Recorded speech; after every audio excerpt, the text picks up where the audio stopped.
What's up, family? My YouTube family. What's up, family? I wanna have a talk with you. Let's talk about my relationships. Hi. Or should I say, let's talk about my failed relationships. Yeah. Hey. Anyway, that was just my intro. Check it out, y'all. It's something I do want to talk about. Right? And it has a lot to do with me. I am not blaming anybody for any of my failed situations in my time, but I do want to kind of share this with you, though. Right? Today's topic is me and my failed relationships. Good Lord. Being that I'm an open book, let me go ahead and pull you to the chapter that speaks of my love life. Oh my goodness. Well, let me tell you. Let me start off with this, y'all.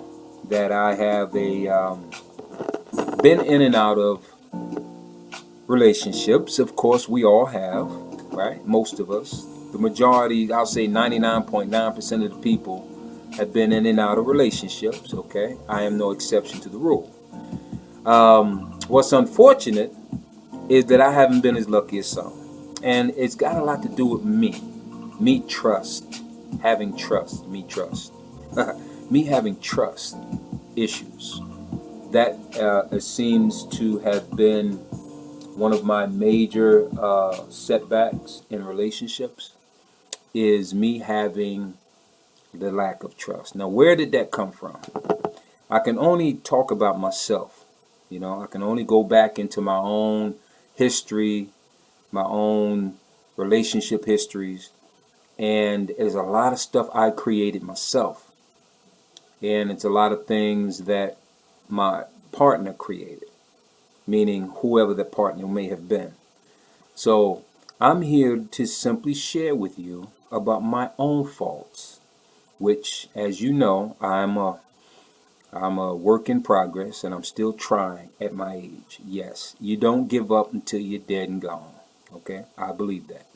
But I do want to just simply say that we all have situations, and we all have to try to get a handle on them, right? And of course, a lot of people look at me and say, you know what, Daryl, you're just a big waste because you should have already figured it out, right? Well, I'm here to tell you that it's not so with everybody. Now, just because a person may overcome, come across what I'm saying here and be like, you know what, you ought to be ashamed of yourself at your age, and you should have had it right by now. Whatever people may think of what I'm about to say. And all I'm here to tell you is that this is too tight on my neck. Oh, Lord, why did I button that up in the first place?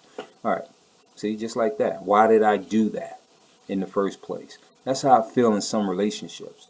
Why did I even get involved in the first place? Why did I marry this one? And why did I get into a relationship with that one? So I go through this stuff, and it's unfortunate for me that I have, here it is. I think I would have to probably take some echo off this verse. Let's try that. That's kind of dull, but anyway, I think to describe me and where I am in the love life situation, I'm not a bad person. Let me just say that. I'm not a bad guy, but I make bad decisions, right? And I seem to if I had to really go back and think about the reasons why I make bad decisions in relationships, is because maybe I'm saying that it could be the lack of me growing up with a father, maybe, because I didn't have anybody to lay down the structure of how to be in a relationship. I haven't seen it, in my own world, in my own life growing up, meaning moms and dad, growing up and how the loving people together should be, and so on and so forth. I didn't see all that inside my home. It was just me and moms. And of course, she did her absolute best trying to be moms and dad, basically trying to chastise me when need be, and then trying to show me the mothering love, the nurturing love that mothers do. So it was a conflict, and it was a situation with me growing up trying to get it right. And I didn't have big brothers. I have a sister, but didn't grow up with my sister, right? So it was really just me and me looking at the world and hearing all these what is right and what is wrong, what is good and what is bad. And then me trying to put it together myself with guidance of my mother, trying to be both and working and keeping a roof over our head and keeping me safe and giving me the best advice and all that stuff. So I contributed to the lack of making the proper decisions in relationships is because of what I went through growing up. Not that she did a bad job. She did the best job she can do as a single parent, single mother. In Newark, New Jersey, it's a rough place to be a single mother. And she made the best of it. And I just simply learned what I thought was the right thing. She's always gave me advice, always kept me near a church or in a church. And of course, when I got of age, I had to get out there and learn how to maneuver. And I was always a homebody kind of guy back then before I got out in the world. And then when I got out in the world, I was just buck wilding, because I'm free. I'm free. I'm free. I'm free. I'm running around like a maniac out there. So I needed structure. And the only structure that I found was within my friends and their families. Because some of the friends that I had mothers and fathers under the same roof, being raised. So I, from that point, was gleaming from that of how I should be as a man. But then the guys that me and my friends hung around, we basically listened to each other, listened to our peers about how we should be with a woman, or how we should even get a woman in the first place. Because we're young, getting out in the world, and the concept of getting a woman was to get as many as you can get. Back in the 70s, man, you figure high school, junior high, high school, right after high school, and then young men growing into men, how to get women. And the concept amongst us, the peers, was to get as many women as you can. You got a girlfriend here, girlfriend there, girlfriend here, girlfriend, that was the thing back in the day, which it was wrong, bottom line. And there's people who think like that today, and I had to pull it together growing up to realize that that is not the proper way to be as a man. That doesn't make you a man to try to have all these women. I had to learn that, and of course, my friends, everybody, they sit and swap their rap game, talking to a female, trying to hook a female. How do you do that? You have to be smooth and suave. You got to know how to talk to them, right? So that's what we call ourselves doing. And of course, back then, Red Bones, Red Bones was the hottest, bow-legged Red Bones. It wasn't so much of the body shape to us. I think anything mattered. Like if they had breasts, okay, cool, breasts. If they had a booty, okay, booty. If they had good legs, okay, legs. We was just trying to figure it all out, and whatever I think the group or the guys, the peers were attracted to, we shared that.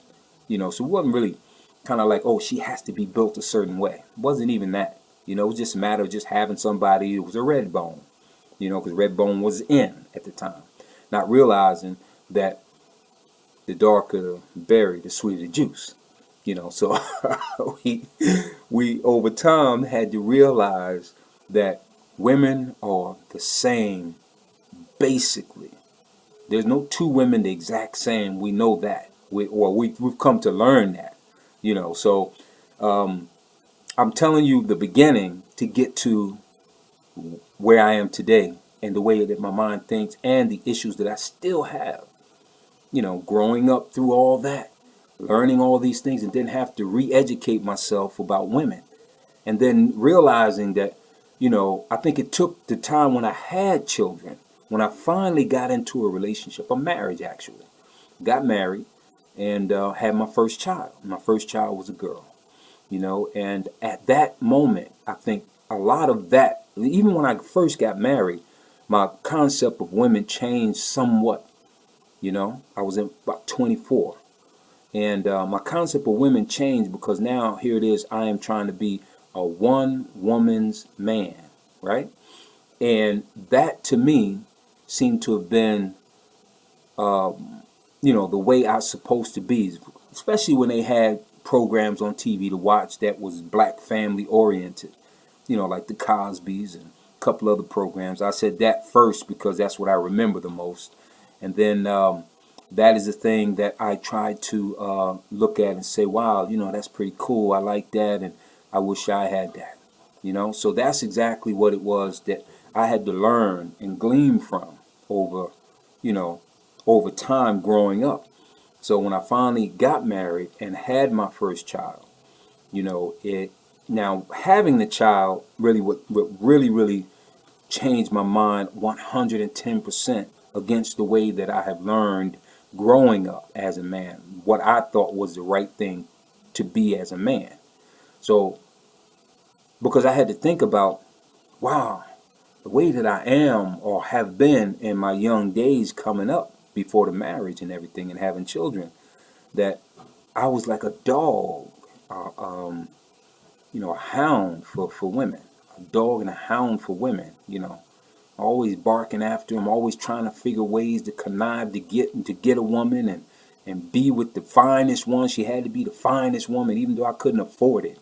I was just attracted because we all said it in ourselves amongst our friends to, she's fine, fine, fine, pretty fine, Pam Grier type woman. Oh yeah, what I'm saying, all that type stuff. So my first child changed an awful lot about the way that I thought about females and how they should be treated, because I didn't want nobody to be dogging after my daughters the way that I dogged after somebody's daughters.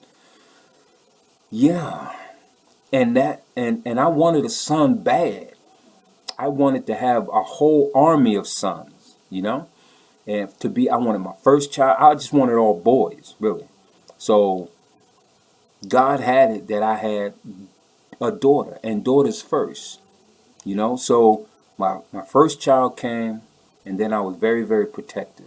And that's being that protective thing, thinking about how I was growing up and how I chased women. I didn't want guys to be thinking that way about my daughters.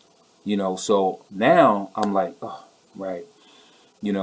I really gonna have to tell them everything, every trick in the book that I even knew or learned about how guys will come at them when they grow up. So I was preparing myself as they grew up, and I emulated myself after, the Cosby Show, of how they interacted with their daughters and how they sat down and talked to them, and they had amnesty time, and you tell them the rights and the wrongs, and all of that good stuff. So I had the pleasure of doing that, teaching my children, my daughters now, my first daughter. And then when she turned 5, then we had another daughter, which I knew was going to be a boy this time. I just knew we was going to have a girl first and then a boy. But it happened to be 2 girls, because maybe I just wasn't ready at the time to raise a son. What am I really going to teach that boy? Do I still have the thoughts of what I grew up with, and I'm going to put some in him? So now here comes daughter number 2, So now at that level, now I'm saying all this to get to where I am today, and how I think about women, and how I still get to this lack of trust in relationships right now, you know. So second daughter comes, and then the marriage kind of starts to break apart. All right. Now a lot of me is the reason why I still didn't have it all out of me that I wanted a different type of relationship. You know, I think I did all that because it was the right thing to do, but was I ready deep in my heart to do that stuff? To be married and raise a child and everything else. But one thing about it though, regardless on how that first marriage went, I've always stayed in contact with my daughters, even when they had got bitter about me leaving their mama, you know? And I had to fight through that. I had to bite a lot of bullets. I had to be humble along the way, and I had to try to still tell them these things happen, and I had to try to make it seem as if I'm not really a bad guy because I left your mama. You know, I just made some errors. I made mistakes. That doesn't make me bad because everybody make mistakes. So it was all that stuff going on. And then they matured, and then they started to understand more. They're grown women now with the full understanding of in and out of relationships. My first daughter has a child now. I'm the first time grandfather right now. You know? Yes, thank you, Lord. Right? Bam, you know, she was married, had a child, bam. Right? So, in all that, from their birth, and then I had a son, the last one, of course, and it was from a different relationship. And he's in his 20s now. He's about going 23 years old. That's my youngest, 23. You know, so my whole mindset have changed after failed relationships. I had 3 failed marriages and so forth. So I had some and failed relationships in the middle, and I had have a on and off long-term relationship that I was deeply in love with this woman, you know, but because of dynamics on her side, prevented us from actually getting married, you know. And I've just been going through all that up and down, da da da da da, right? And the trust level, I think a lot of that trust had fell apart when my marriages didn't work because of some things I did, you know. And it always takes two, so it was a two-party type thing. But I pretty much, you know, said, you know what, I'm putting my track shoes on, I'm out, you know, because I just at that point felt like the trust level just wasn't there for me. And I don't know how much they trusted me, but unfortunately, it just didn't work. And now in the middle of those, I've been talking to some people, and I couldn't get past a certain level with them because of A, B, or C. Because I kept saying that I'm not going to do this. I'm not going to deal with somebody who smokes. I'm not going to deal with nobody who drinks and get high. I'm not going to deal with this, that, or that. But then I wound up falling in love with somebody who was just in those things.